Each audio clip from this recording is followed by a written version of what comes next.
¿Quién es Reina? Madre de 3 bendiciones que han sido mi motor. ¿Cuál fue el primer trauma que tú tuviste que vivir? Yo soy huérfana de padre y madre. Mi papá era rico, se puso a jugar la ruleta rusa, se dio un tiro en la cabeza. Cuando yo llegué a este país a los 21 años fue que yo realicé que yo había sido molestada sexualmente por un familiar. Duré muchos años callando esa verdad, porque si yo decía eso iba a destruir la familia. ¿Eso te ha afectado tus relaciones sentimentales con los hombres?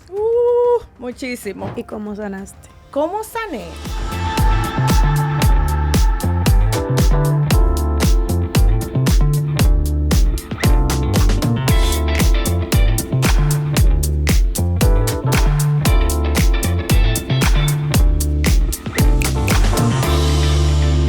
Bienvenidos a Consejos de Solaire, donde nos damos cita aquí para seguir compartiendo esos tips para sanar el alma, el cuerpo y la mente.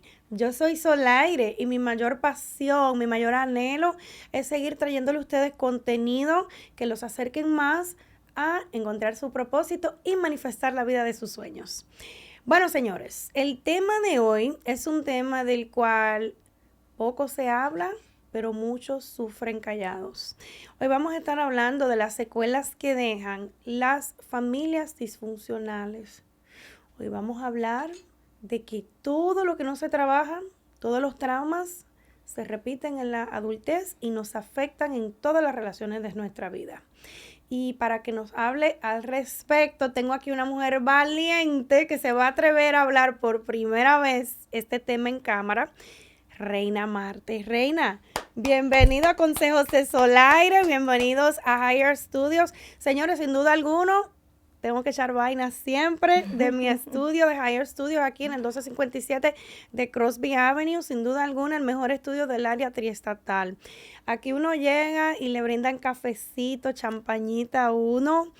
Y lo que más yo amo de aquí, de este estudio, de trabajar aquí con los muchachos aquí, con Miguel, con Robert, con Guillermo, es que aquí tratan a uno con esa responsabilidad. Siempre aquí todo uno llega y lo encuentra todo ya listo, respetan su trabajo, así que si tú, que yo sé que tú tienes mucho que contar, si alguna vez se te ocurre hacer un podcast, puedes venir aquí a Higher Studio.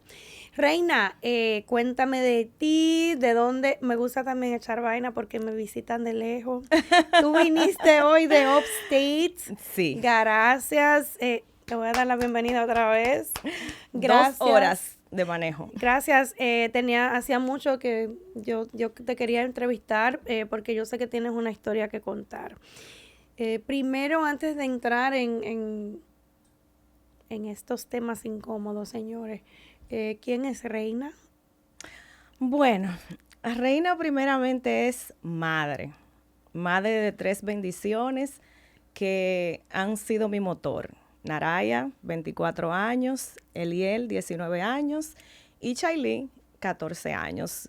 Aparte de ser madre, soy educadora porque he tenido la oportunidad de estar en la escuela educando niños autistas, porque soy graduada de Ciencias del Comportamiento.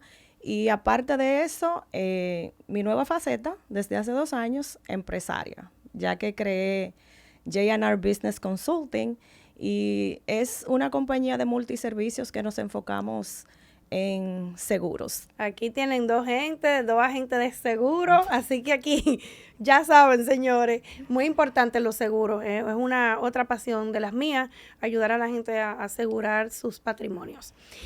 Bueno, Reina, ¿qué te parece si ahora vamos a entrar al tema difícil, que es el tema central de nuestra conversación?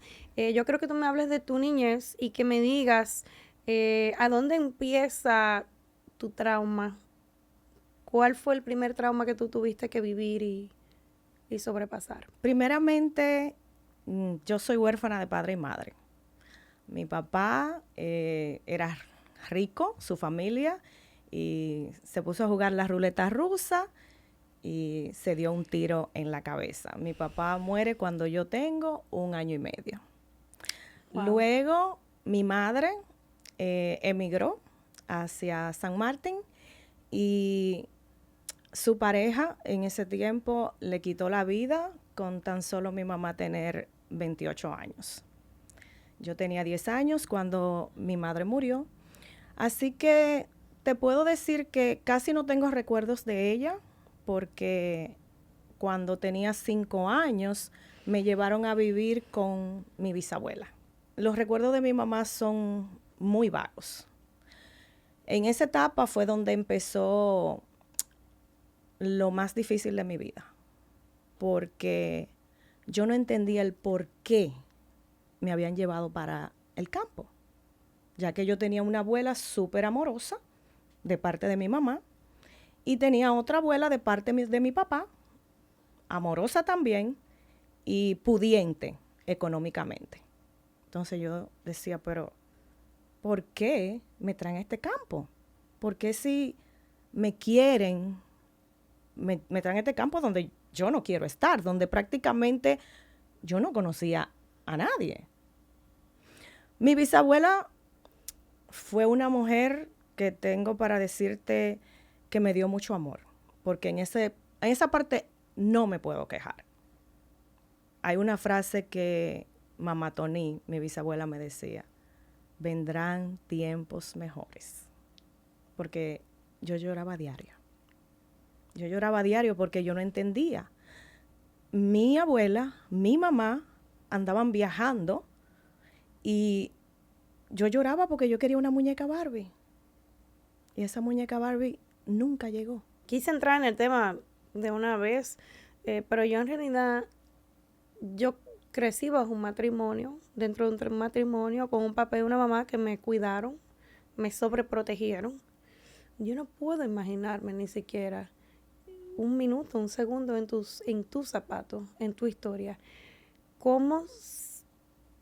Yo quisiera como poder entender y que la audiencia entienda cómo se siente una niña de 10 años que no tiene mamá ni papá y aparte, tan trágicamente los pierde. ¿Qué te pasaba en ese momento por la cabeza? Bueno, mira, a los 8 años hubo un evento que marcó mi vida para siempre. Y fue que mi bisabuela me dice, viene tu abuela para acá, pero no le puedes pedir nada porque ella no tiene dinero. Yo dije, ¿cómo que ella no tiene dinero? Si ella está viajando. Y en mi cabeza, todo el que viajaba tenía dinero. Ella me dice, no, ella está mal económicamente, no le puedes pedir nada. Mi sueño era ir a Santiago a ver el monumento. Eso era lo que no le podía pedir. Bueno, yo me escondí. Cuando ella llegó, mi bisabuela me sacó de mi escondite con una pela, porque yo me había escondido. De las pocas pelas que me dieron, porque nada más me dio 2, pero esa la recuerdo. Y desde ese entonces yo dije, pero si mi abuela, que me ama, que me quiere, me dejó aquí, se fue a viajar y ahora no tiene para llevarme a ver el monumento de Santiago, ella no me quiere. A mí nadie me quiere. En mi casa solamente había un libro y era la Biblia. Y yo me leí la Biblia de cabo a rabo, porque no había televisión, era un campo bien atrasado. Bueno, en ese momento yo aprendí a depender de Dios y a que Dios fuera mi mamá y mi papá. Cuando yo me sentía triste, cuando yo no entendía, porque yo decía, ¿por qué yo estoy aquí? ¿Por qué me dejaron aquí? Y esa era una pregunta que con el tiempo fue que yo pude poder contestarla. A ver, ¿cuál era el sentimiento, porque quiero poder entenderte mejor, cuál era el sentimiento que más predominaba en ti en ese momento? ¿Era abandonamiento, tú crees? ¿Era confusión? ¿Eran carencias materiales? ¿Cuál era el sentimiento que tú dirías que era el más fuerte que tú tuviste que superar?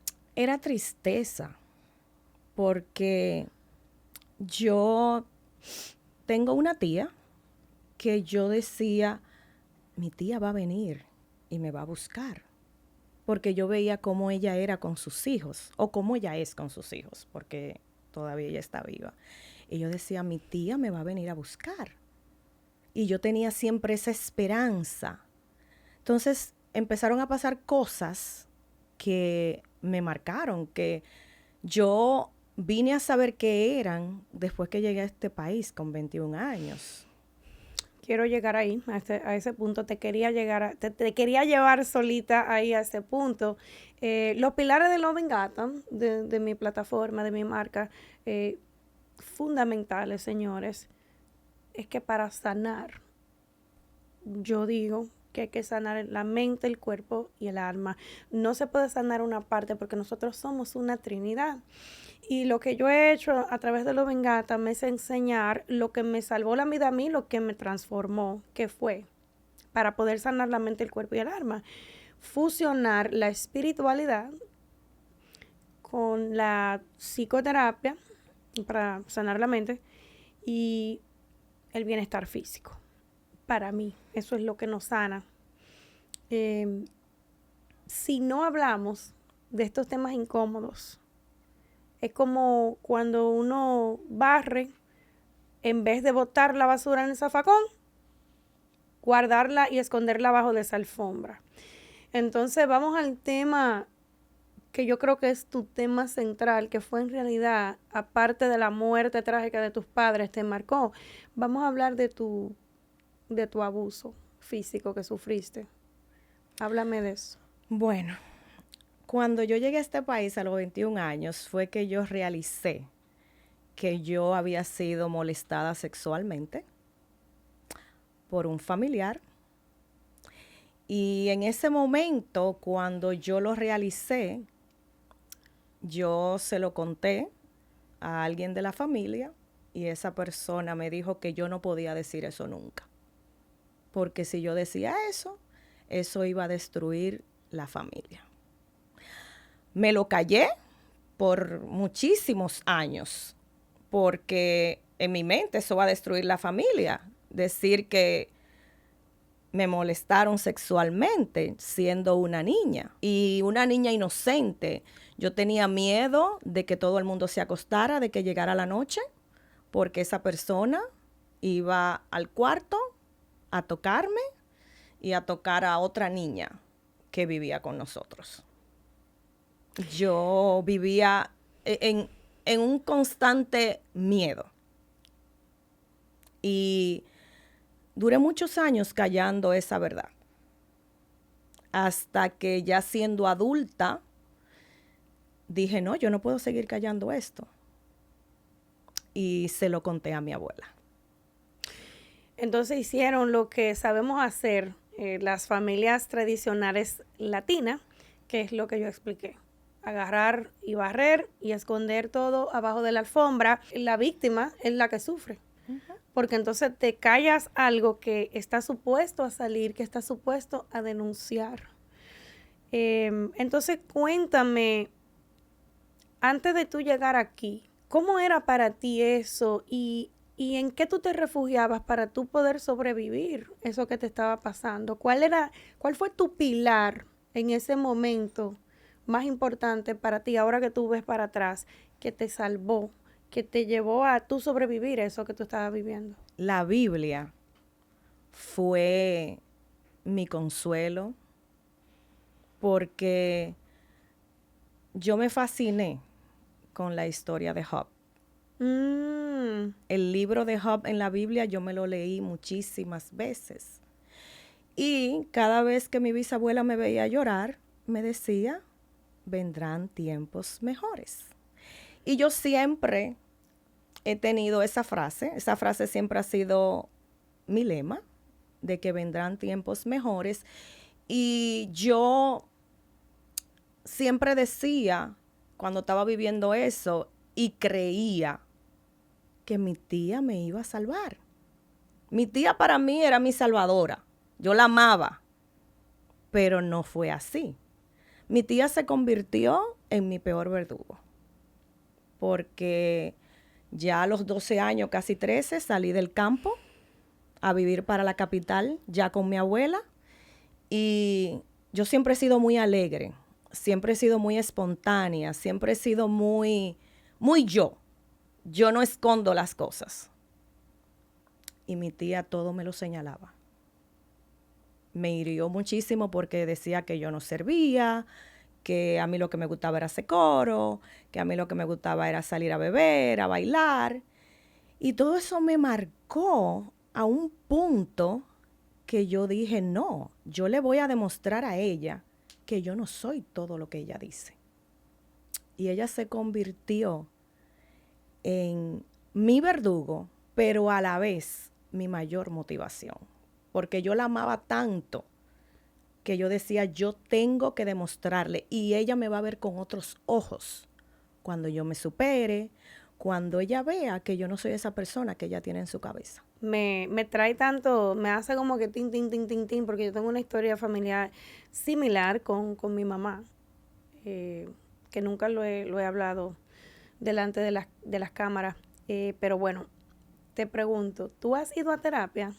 Sí. La terapia para mí fue uno de los primeros pilares que yo aprendí como método de sanación. Nunca había ido a terapia y yo empiezo a ir a terapia para yo salvar una relación que yo tenía. Pero mentira, que la que tenía que salvarme y sanarme era yo. Y me enamoro de la terapia. Una de las primeras cosas que yo aprendí, una de las primeras herramientas fue a poner límites, porque me di cuenta, gracias a la terapia, que yo no tenía límites con nadie, específicamente con mi familia en ese momento. ¿Qué pasa? Se habla de poner límites. Ahora todo el mundo en Instagram habla de los famosos límites, pero no se habla, señores, de que cuando uno pone límites, ¿qué viene después? La culpabilidad. Cuando tú aprendes a decir no, tú que estás acostumbrada a decir sí, sí, sí, sí, sí, viene la culpabilidad y con la familia es fuerte. ¿Qué pasó contigo cuando tú aprendiste? Wow, pero a mí todo lo que me estaba pasando era una cosa horrorosa y yo ni siquiera sabía la magnitud de lo malo que era. ¿Cómo fue ese momento para ti cuando tú empiezas a reclamar, a decirle no, ya basta, yo voy a hablar de lo que me pasó? ¿Qué vino después de la culpa? Bueno, vinieron tantas cosas. Con decirte que hasta la fecha, ella ni sus hijos me hablan. Yo soy la mala de la película. Me río porque yo aprendí a poner muchísimos límites y aprendí a alzar la voz y a decir las cosas como son. Entonces, cuando tú alzas la voz, cuando tú dices las cosas como son, tú nos respetas, tú Sí. eres una irrespetuosa, eso es lo primero. Entonces, La malcriada. yes. Guilty. La más malcriada. La mamá malcriada. Pero yo entendí que ya yo era una adulta y que yo no podía seguir cargando con ese peso de que me señalaran como que yo siempre era la mala, cuando las cosas no son así. Cuando mi abuela muere, porque mi abuela fue un ángel. ¿En qué sentido fue un ángel? Mi abuela se tomó el atrevimiento que con el dinero que dieron de la supuesta muerte de mi mamá, porque la hicieron pasar como que era un accidente, dieron un dinero, el seguro. Mi abuela compró una casa y mi abuela tuvo la gran idea de a mi querida tía dejarle hacer una casa arriba, porque esa era su hija. Sin contar que ese dinero no era de mi abuela, sino mío y de mi hermano. ¿Qué pasa? Que le dejan hacer esa casa, que by the way, no la hizo ella con su sudor. Fue un amigo ingeniero que tenían que le dio parte de los materiales para hacerla. Pero fue solamente dejarte hacer la casa. No te vendieron el techo. Cuando mi abuela muere en el 2019, yo pienso que las cosas entre ella y yo van a ir mejor. Porque abuela muere, pienso que las cosas se van a sanar. Al contrario, se agravaron, ya que Reina es la culpable de todo. Reina metió a su abuela a una clínica cara, se gastó mucho dinero que ella no quiso pagar, que solamente pagó una parte, la otra la pagó Reina, pero Reina siempre fue la mala. Entonces, ahí hubo algo muy chocante, que fue tener que desbaratar esa casa. Cuando te digo desbaratar, no desbaratar la casa físicamente, sino vaciar la casa porque ahí nadie ya va a vivir. La de arriba ya se quedó con ella, yo se la dejé, ya la tenía alquilada, fine.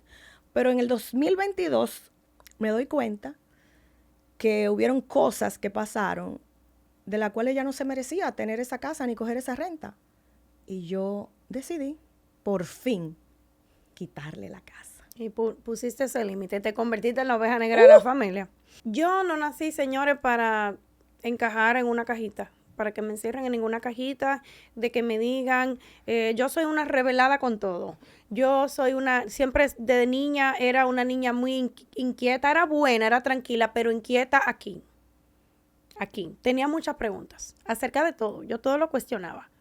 Yo cuestionaba a Dios, ¿por qué? Yo creo que la palabra mía favorita era ¿por qué? ¿Y por qué? ¿Y por qué? Porque yo me impongo. A mí usted no me puede decir porque yo lo dije. ¿Y por qué?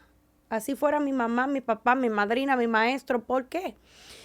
¿Qué pasa? Que yo no nací para decir a lo que la gente quiere que yo diga, para yo caerle bien a nadie. Yo nací para romper los moldes. Un molde que quiero romper, lo quiero romper hoy aquí. Quiero dar la primicia, por eso hice este tema contigo.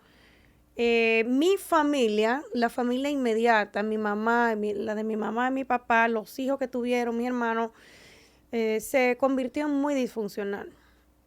Mis hermanos abusaron la droga, los dos. Entonces yo me convertí en la oveja negra, pero el contrario, porque yo fui la única que como que no me dañé mi vida y siempre he tratado de hacer las cosas bien. Y hay un tema del cual no se habla y es parte de mi legado hablarlo. Dejen de decirle a la gente abusada, ay, pero es tu mamá, ay, pero es tu hermano, ay, pero es tu papá. Por eso hay tanta gente abusada, por eso hay tantos niños violados, por eso hay tantas madres narcisistas que abusan de sus hijas. Por esa vaina, y voy a decir vaina, esa porquería hay que dejarla, señores. De estarle queriendo convencer a la gente que por qué la familia uno tiene que dejarse abusar, porque es la familia de sangre. Eso hay que dejarlo y voy a empezar a hablar de eso. Y tú y yo vamos a hablar más de eso. ¿Te parece? Claro que sí. Porque yo me quiero dar un aplauso yo misma y date otro a ti. Sí, porque es un patrón de conducta muy negativo y no sé si es un patrón de conducta de los latinos y yo nada más puedo hablar de la raza mía, pero en la propia familia mía, no mi familia inmediata, más lejana, la familia de mi papá más lejana, sucedió un caso de un tío que estaba molestando a todos los sobrinos. Y al igual que tú, cuando se descubrió, todo el mundo dijo, ay, pero él está viejo, dejen eso, no lo denuncie, qué bonito. Uh-huh. Y todos esos muchachitos toditos con la cabeza mal. Entonces te pregunto a ti, ¿qué tú piensas en tu palabra al respecto de eso, de dejar de decirle a la gente que porque es su familia hay que dejarse abusar? Bueno, ese ha sido mi caso. Al yo no dejarme abusar, su familia no me habla. Su familia está dividida. Ahora es el bando de Reina y el bando de esa persona. Porque yo no me dejé abusar. Cuando le quité la casa, mis primos ahí dejaron de hablarme totalmente porque le quité la casa. Pero le quité la casa porque era un abuso. Tú estás cogiendo una renta ahí arriba, yo tengo una deuda de una clínica y no estoy usando ese dinero porque creo que tú has actuado en buena fe. Y no actuaste en buena fe. Ok, mi abuela se iba a morir como quiera. Todos nos vamos a morir como quiera. Sí. Pero yo tuve la oportunidad de que mi abuela durara 4 meses viva. Planeamos su funeral. Se le hizo como ella quiso. Y eso para mí no tiene precio. No tiene precio.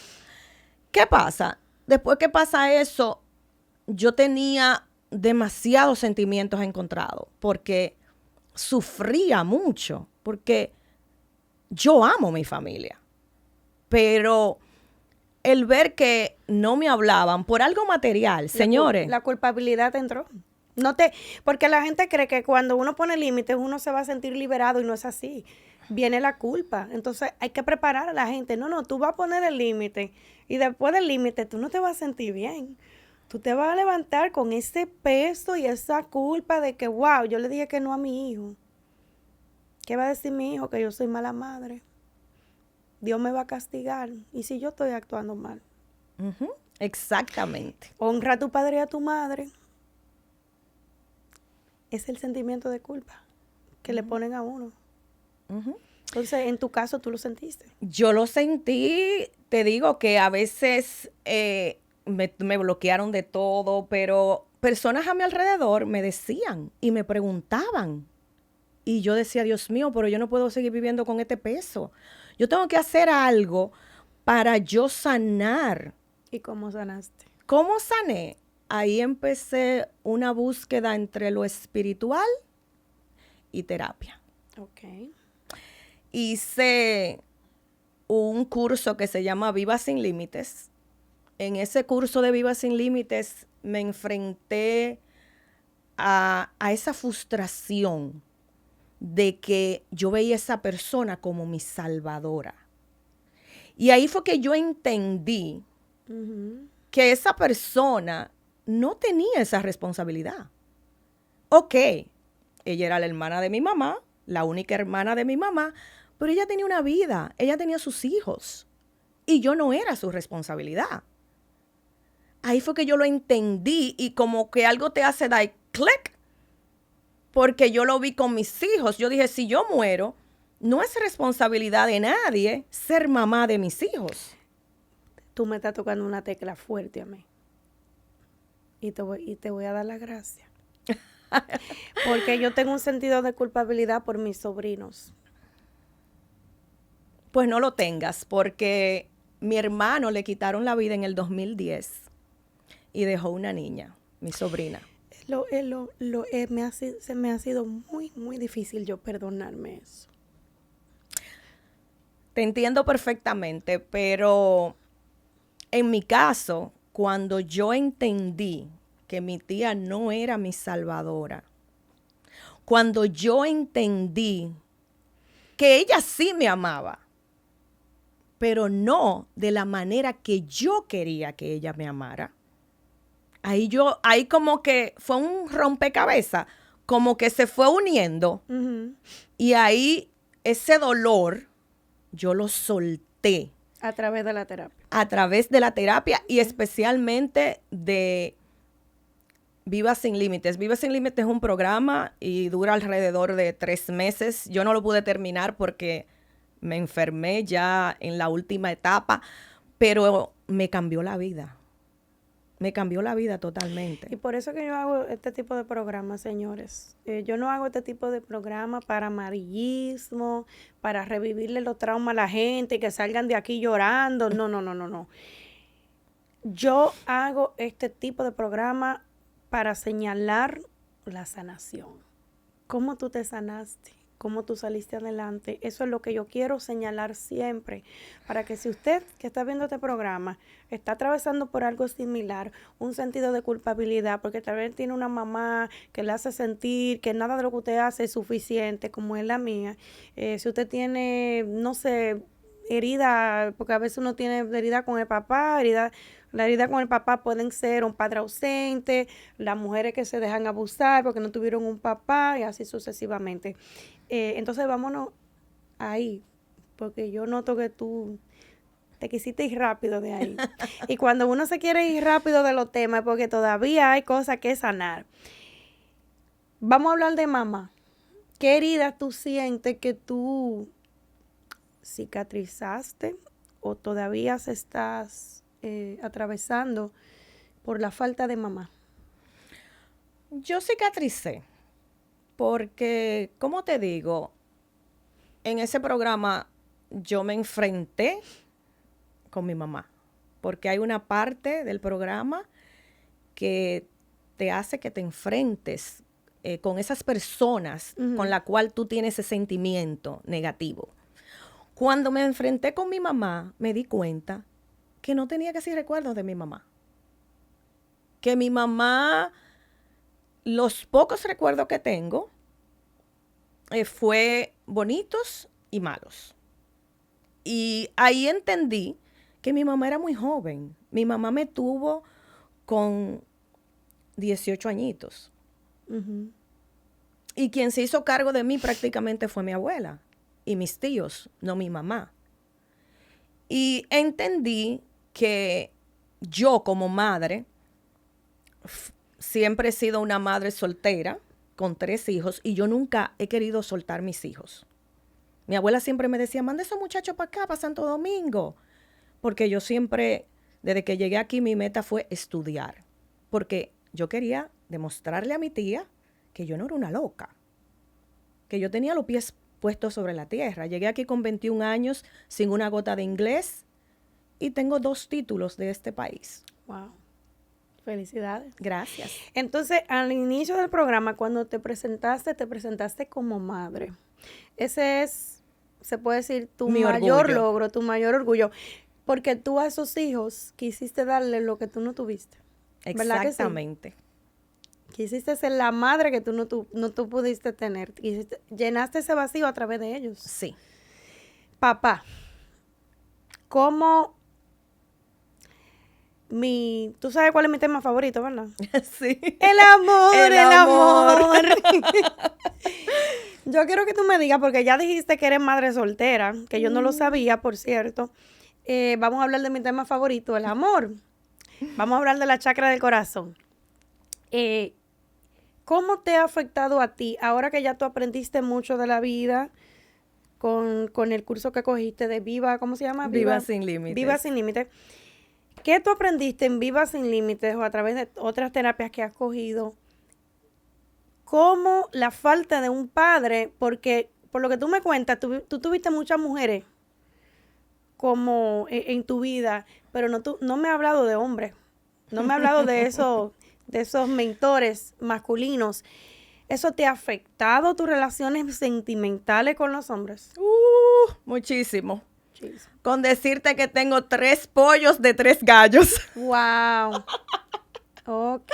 Pero me siento orgullosa de eso, Mm. porque mis hijos son míos y sus padres lo saben, que yo soy una mamá que no jodo, yo soy una mamá que no ando atrás, no soy una mamá, soy una mamá que yo me he fajado yo para mantener mis hijos. Eso es para otro podcast, señores, porque eso es un tema que te lo digo de todo corazón y toda humildad, que hay que trabajarlo, porque los hijos no se hacen solas.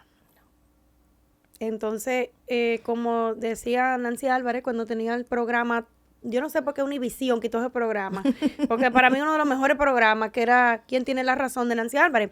Y Nancy Álvarez, todo lo que esa mujer, yo me grabé, esa fue mi primera terapia, señor, ese programa. Nunca había ido a terapia. Y Nancy Álvarez regañaba a las mujeres. Decía, no, ese muchacho tiene su papá. Y un niño, todo ser humano se merece tener un papá y una mamá. Incluso ella decía que aunque fuera un asesino en serie, usted tenía que llevar a ese muchachito por la ventanita a ver ese papá. Entonces, Pero no, ahí hay cosas que trabajar. No malinterpretes. Sí. Los papás de mis hijos son padres presentes. Ah, ok. En lo que yo te digo es en lo económico. Ok. Soy una mujer que... Qué bueno que te pregunté, porque sí. no fue así como No, es en lo económico. Ok. Porque no soy una mujer que voy a andar metida en una corte. Ok. En lo económico, pero son 3 papás presentes. Sí, son 3 papás presentes, pero yo no es que he tenido mala suerte en el amor. Repíteme lo que me dijiste tras cámara, que dije, tú tienes que decir eso al aire porque me encantó. Háblame del amor en tu vida. Bueno, mira, no es que he tenido mala suerte en el amor, sino es que no he sabido elegir. Y es por ese trauma de haber crecido sin padre. Yo vi más figuras maternas que paternas. Entonces, eso me marcó de una manera tal que yo me siento muy autosuficiente y soy de las que no aguanto mucha mierda. Tú vas a tener que comprar el curso mío Señores, sale y aprenda. Ese curso está buenísimo. Mira, las mujeres que han comprado ese curso están encantadas. Quieren como que yo haga ahora edición 2 del curso. Porque es buenísimo, de verdad, de verdad. Le está yendo muy bien a las mujeres que se lo están aplicando. Sane y aprenda. El curso ya está disponible. Es para las mujeres, solo para mujeres. El de caballero viene por ahí pronto. Lo que pasa es que somos muy enredadas las mujeres. Entonces el curso para los hombres, para que entiendan a las mujeres, es difícil. Pero bueno, gracias por compartir esa historia porque, mira, yo no soy religiosa, pero sí espiritual. Sí reconozco que somos almas experimentando un viaje cortico en este cuerpo físico que es de mentira. Es como un disfraz. Y ¿qué te digo? Yo sí creo en el amor. Creo en el amor. Yo también. Creo Yo en el creo en el amor. Y ahí arriba hay un creador que nos hizo en pares, nos hizo en parejas, nos emparejó desde Adán y Eva y emparejó a todos los animales, al reino animal. Y yo sí pienso que aunque uno sea autosuficiente, uno no puede dejarse caer en el feminismo tóxico. Y cuando la mujer llega a un nivel donde, yo me mantengo sola y yo me compro mi carro y yo puedo comer, yo no necesito un hombre, te conviertes en tóxica. Entonces, por eso alejas a los hombres. Me encanta que te hagas responsable y que digas, elegí mal. Me encanta porque cuando uno se hace responsable, desde ahí, ese es el punto de partida para uno empezar a sanar. Yo veo a una reina que está sanada y que está lista para encontrar el amor.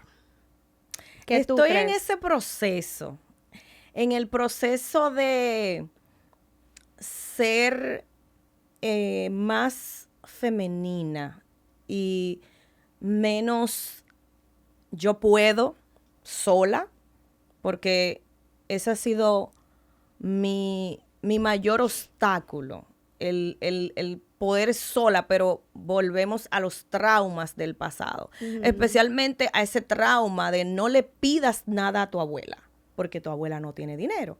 Entonces siempre para mí eso es difícil, porque yo digo, reina, tú tienes que hacerlo tú. Si no lo haces tú, nadie lo hace por ti. Entonces te hace difícil pedirle a los hombres.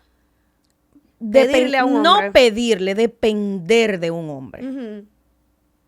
Entonces, por eso me he movido de esas relaciones. Bueno, yo no dependo de un hombre, pero me encanta que me den. Me encanta, chapi chapi.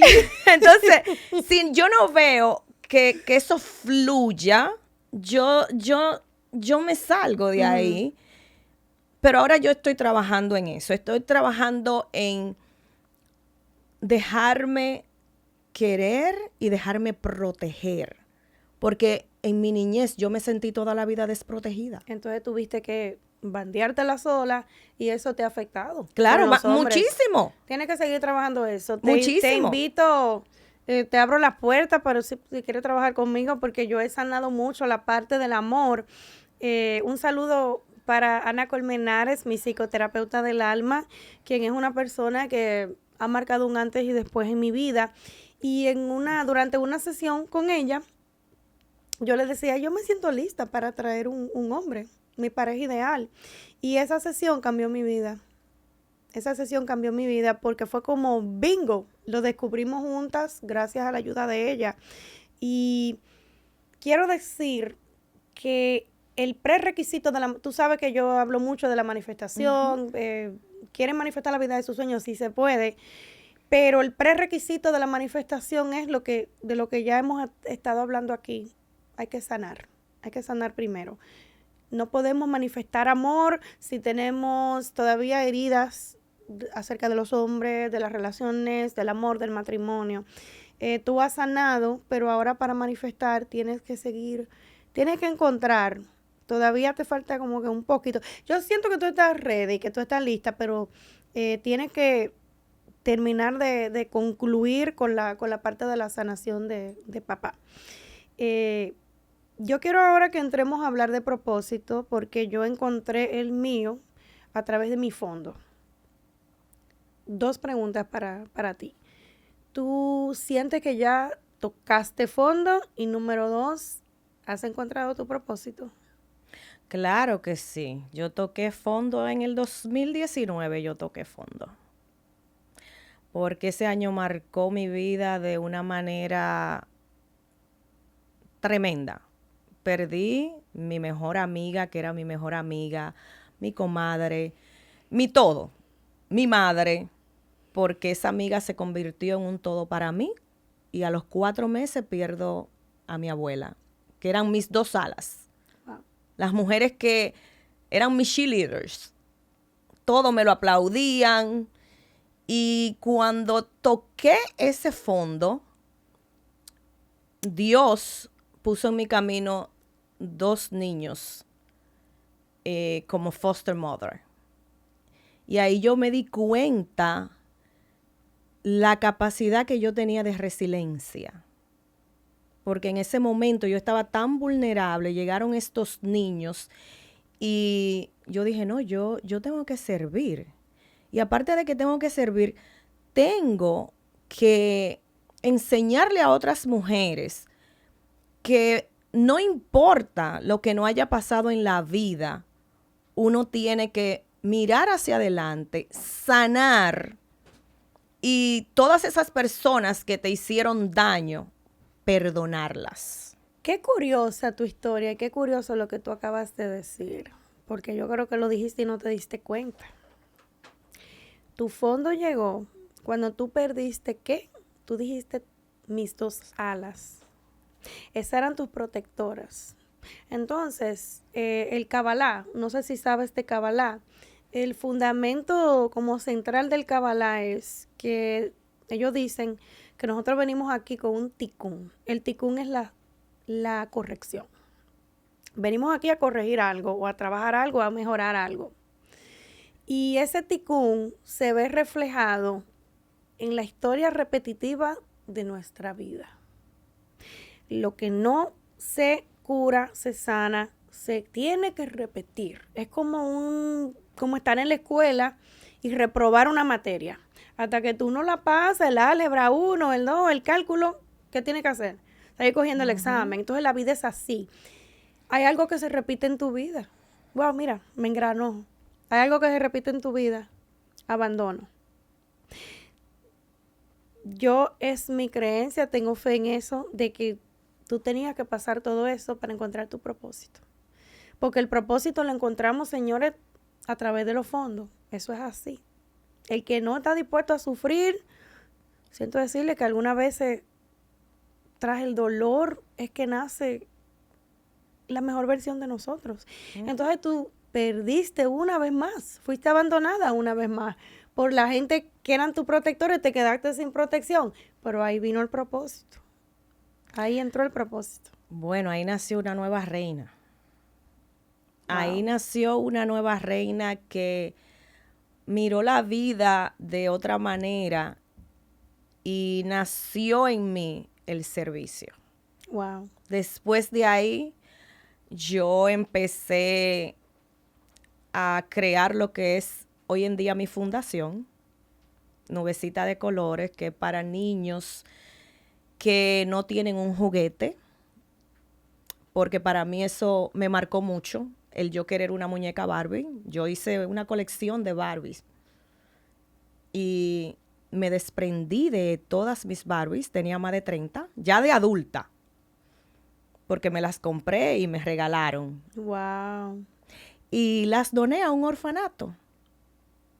Y desde ahí yo dije, yo tengo que servir porque hay muchos niños desprotegidos que no tienen quien le dé un juguete. Y para mí eso es algo, cada vez que yo riego esos juguetes, que yo veo que los niños me abrazan, que tienen esa sonrisa, eso llena mi corazón. Tú rescataste a tu niña interna a través de rescatar a esos niños. Tú viniste al mundo para eso. Yo no he hecho nada para las cosas que yo tengo en mi mente y en mi corazón. Amén. Yo porque esto solamente ahora empieza, porque lo que es con niños y con mujeres que entiendan que especialmente ahora que está el boom de las redes sociales, yo pienso que no hay que enseñar las nalgas para tú sobresalir en redes sociales. Que a través de tu estudiar, a través de tu hacer algo que te guste, que te llene el alma, tú puedes impactar vidas. Y siempre no pensando, porque nosotros tenemos algo mal, que es que siempre estamos pendientes de la familia. Siempre decimos, ay, no voy a hacer esto porque ¿qué va a decir mi familia? No voy a hacer aquello porque... Señores, la familia siempre va a estar ahí. Y aparte que de la familia siempre va a estar ahí, familia es quien te brinda lealtad.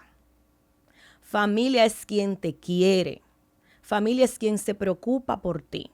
Porque tú lleves la sangre de alguien, eso no quiere decir que esa sea tu familia. Porque yo tengo muchísima familia que no llevan mi sangre, pero que me han demostrado que son mi familia. Porque me aman, porque me aceptan como yo soy. Y principalmente porque yo puedo hablarles, decirles de sus defectos, de sus virtudes, y no me crucifican. Entonces, eso es ser familia. Cuando tú puedes sentarte a conversar con una persona, decirle las cosas que están mal, y que te siga queriendo, y que te siga amando, y que acepte que está mal. Eso es familia, para mí. Yo te iba a pedir el cierre del programa, pero ya tú me lo diste. Gracias por eso. Gracias por compartir tu historia. Yo espero ustedes que nos están viendo, si ustedes están atravesando algo similar, si han sido víctimas de una familia abusiva, que los abusa económicamente, de otras maneras físicas, que no se puede decir en cámara porque después ponen el pip. Sepa, señores, que eso no es normal, que no importa que sea mamá, papá, hermano, hijo, uno no nació para que a uno lo abusen. Denuncien los abusos se denuncian, se hablan con un terapeuta. Si usted es un niño que está viendo esto, llámelo a las autoridades, eso no es normal. No importa de parte de quién venga. Estamos aquí para ser felices, señores. Y yo quiero siempre dar ese mensaje de que un capítulo en el libro de su vida no tiene que marcar el resto de su historia. Vamos a brindar por eso. Ay, claro que sí. ¿Tú tienes algún otro mensaje que tú le quieras dar a la audiencia o ya lo dijiste todo? Tengo otro mensaje. Y es que, mujeres, sí se puede. Uno puede lograr todo lo que uno se propone, especialmente cuando tú te conectas con el Creador. Una de mis frases es, todo lo puedo en Cristo que me fortalece, y el Señor es mi pastor, nada me faltará. Te puede faltar tu familia, te pueden faltar tus amigos, te pueden faltar tus hijos, pero ese ser espiritual, sea como usted le llame, yo le llamo Dios, ese nunca falta y ese nunca nos falla. Y siempre vendrán días mejores. Ya con eso concluye otro segmento de Consejo de Solaire. Sigan apoyando, suscríbanse al canal. Yo le quiero dar las gracias porque yo no quiero nunca que malinterpreten. Yo fui una privilegiada, yo tuve una niñez privilegiada, yo tuve una madre sobreprotectora y un padre también. Que luego, bueno, nuestra familia lamentablemente se convirtió en tóxica por motivos por respeto a mis padres que todavía están vivos, y no quiero necesariamente cerrar el programa con ese mensaje. Adoro a mi papá, mi mamá me cela porque dice que mi papá es mi ídolo y lo es. Yo soy loca con mi papá, lo llamo todos los días. Tengo el privilegio de poder llamar a mi papá y a mi mamá todavía. Con mi mamá siempre nos íbamos matando porque mi mamá se convirtió en una aburrida, frustrada, amargada de la vida, y yo tuve que poner límites con mi madre. es la relación más difícil que yo tengo, es con mi madre. No porque fue mala madre, sino porque quiere ver la vida de un ojo negativo y yo la veo de un ojo positivo. Pero para cerrar con altura y con algo positivo. Antes que cierre. Mi familia son mis amigas, son mis refugios, son mis rocas, son mi fuerza. ¿Qué tú quieres decir? Antes de que cierre, te quiero decir que sea de la manera que sea tu madre, que le dé las gracias, porque está viva. Le doy las gracias. Yo que me crié sin madre, sí, tengo para decirte que nadie, absolutamente nadie en el mundo llena ese vacío. Nadie llena ese vacío, es verdad.